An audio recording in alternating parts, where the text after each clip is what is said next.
Hey guys, and welcome back to the Sports Channel.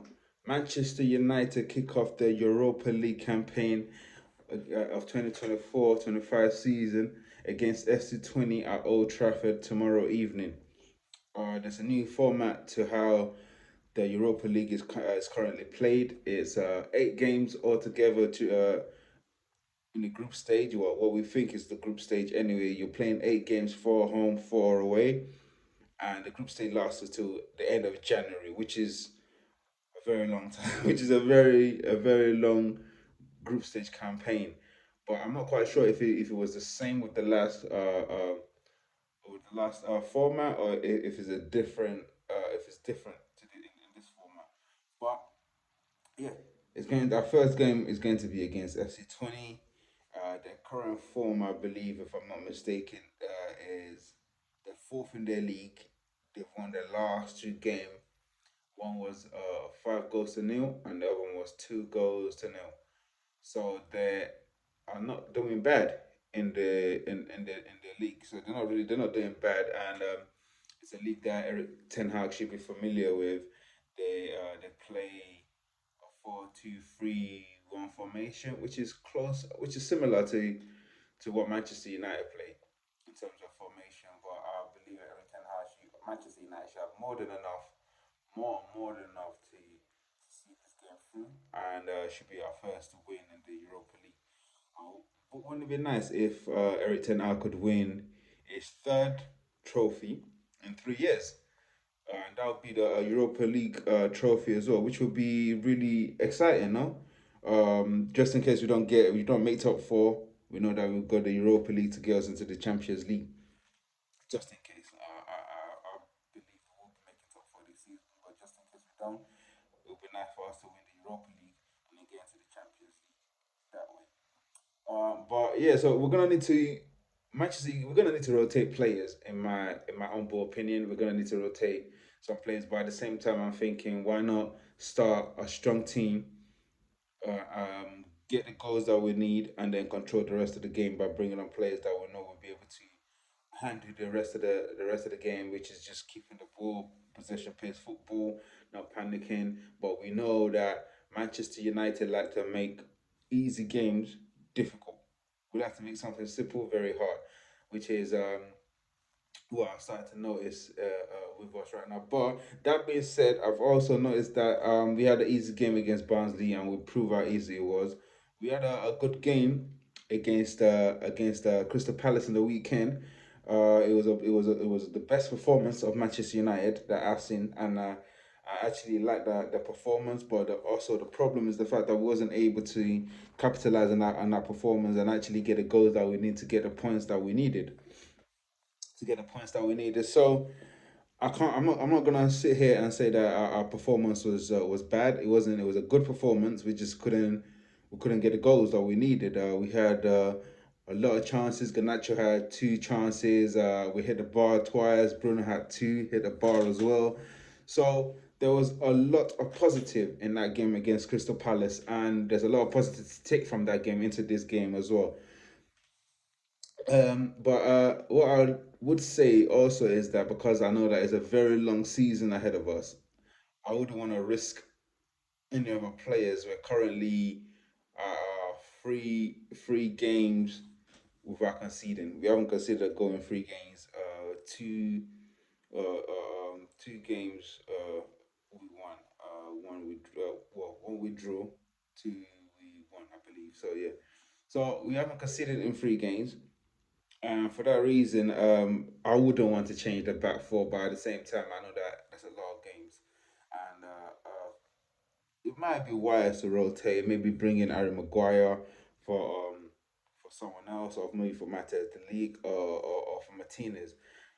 Unfortunately, right now we don't really have a cover right back, so it has to be either Mazzarari or Diogo Dallo.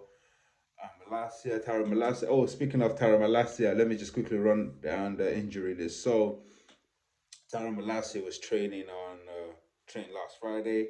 Wasn't able to make that squad, and is back in training now as well. So he might just be able to make the team, but again, I don't know if he's fit enough to actually start the game. But it would be nice for him to feature in that game and to be able to judge his level of fitness.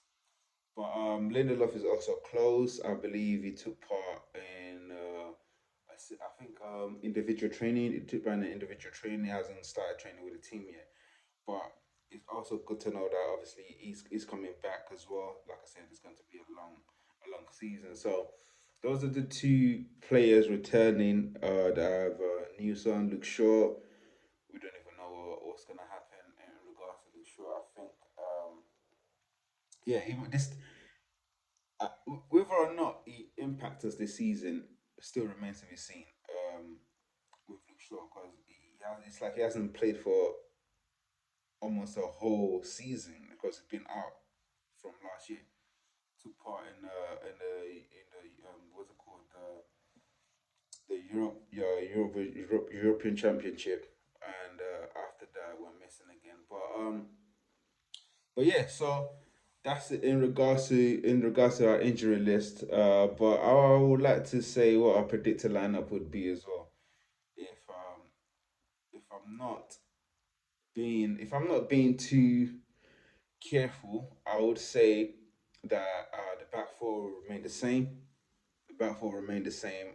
Again, it would be nice to see Aria Master, but I do feel it will be Mazarawi on the right. I think Matthias de Ligt, and I think he's going to be Martinez and then Diego Dallo left back. That will be our back four. Onana is definitely going to keep his place. I don't see why not. So he keeps his place, and in the middle, this is where things get interesting. Now, I would like to see Ugarte start, but who does he play with in that middle? In my mind, I'm thinking Ericsson, just go so Ericsson can do a bit more creativity, and Ugarte can be the cover, could be the leg for him. So he can just do a lot more. Ugarte can work for Ericsson.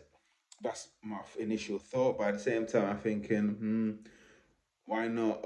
We've got Mason Mount, who's also back fit as well.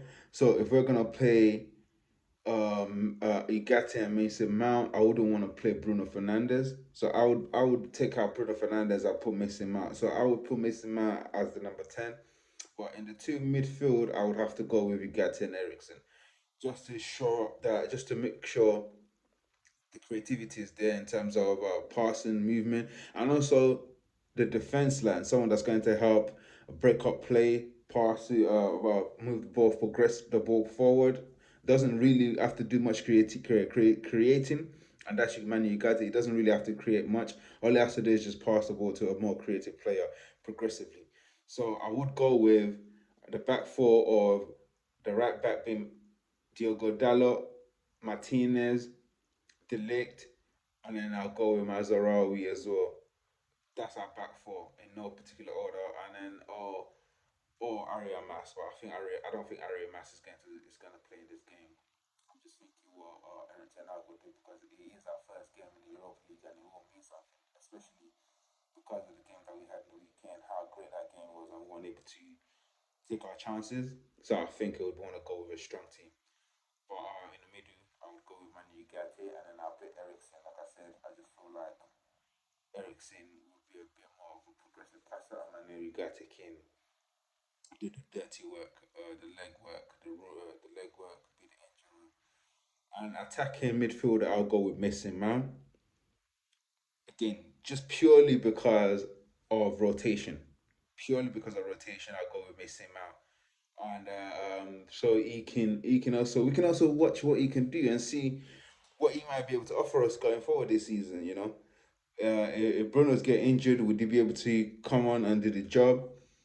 Um, but yeah, so I'll go with Mason Mount. I know that's gonna be a good in terms of pressing. He's always a hard worker. He's got his legs on him, so he's a hard worker. I know it'll be good in terms of pressing as well. He can press from the midfield and on the wings. I would like to go with. I think Rashford on the left. I'd like to go with Rashford on the left, and this is not a dig at Garnacho or anything like that, but he was wasteful against Crystal Palace. I feel like he was wasteful against Crystal Palace, and Rashford wasn't utilized well against Crystal Palace. Like So I would go with Rashford for Ganacho to come on and play. The one that's been screaming that I want to see Ganacho and Ahmad, and when we saw what they're capable of, and we saw what they can do. But at the same time, I just feel like right now it'll probably be better for us to start Rashford, and as the game develops, and if we took control, bring Ganacho on just to kill off the game as well. And I'll start Ahmad on the other side, on the right hand side as well. I'll start Ahmad because he's just been good for us this season. Whether or not it scores or it's just been influential. It's had an impact in how we play, how we go forward. So it's had an impact, and I'd like to see him start. The only issue with him is that I like him to shoot more, score more goals, and show a bit more confidence going forward. I would like to see him be a bit more confident and just take a lot more shot, take on this player, and just drive forward.